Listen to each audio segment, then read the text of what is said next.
Molarity, molarity से आप क्या समझते हैं? ये आप लोग के एग्जाम के लिए बहुत ही इंपॉर्टेंट है। मोलरता, मोललता और दोनों में अंतर, ये हमेशा पूछते रहता है। तो मोलरता क्या है? 1 लीटर बिलियन में उपस्थित विलेय की मोलों की संख्या को क्या कहते हैं? मोलरता कहते हैं।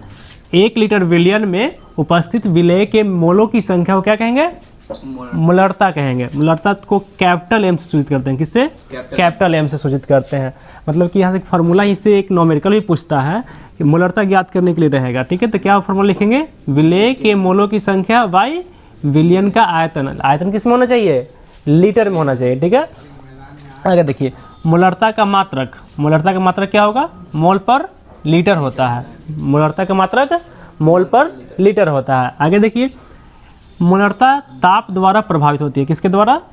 ताप। क्यों? क्योंकि गर्म करने और विलयन के आयतन में परिवर्तन हो जाता है। गर्म करेंगे तो विलयन को जब गर्म करेंगे तो उसके आयतन में क्या होता है? परिवर्तन हो जाता है। आगे देखिए, अब नेक्स्ट है मोललता।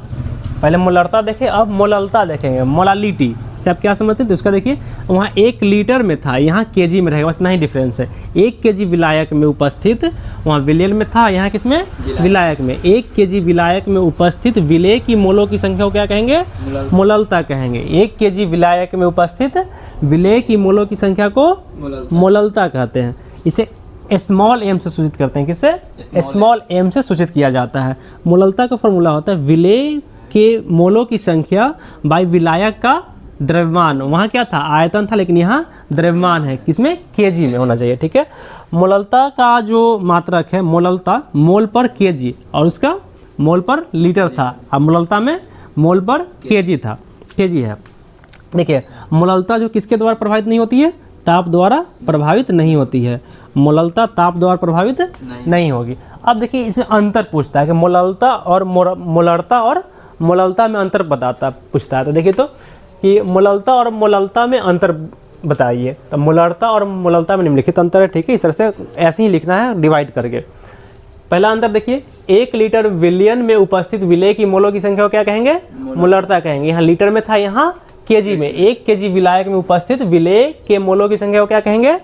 मोललता कहेंगे। फर्स्ट अंतर था। सेकेंड अंतर, मोललता किसके द्वारा प्रभावित होती है? ताप द्वारा। मोललता ताप द्वारा प्रभावित होती है, जबकि मोललता जो है ताप द्वारा प्रभावित नहीं होती है। मोलरता ताप द्वारा प्रभावित होता है, जबकि मोललता ताप द्वारा प्रभावित नहीं होता है। आगे देखिए, मोलरता का मात्रक मोल पर लीटर होता है, जबकि मोललता का मात्रक मोल पर केजी होता है।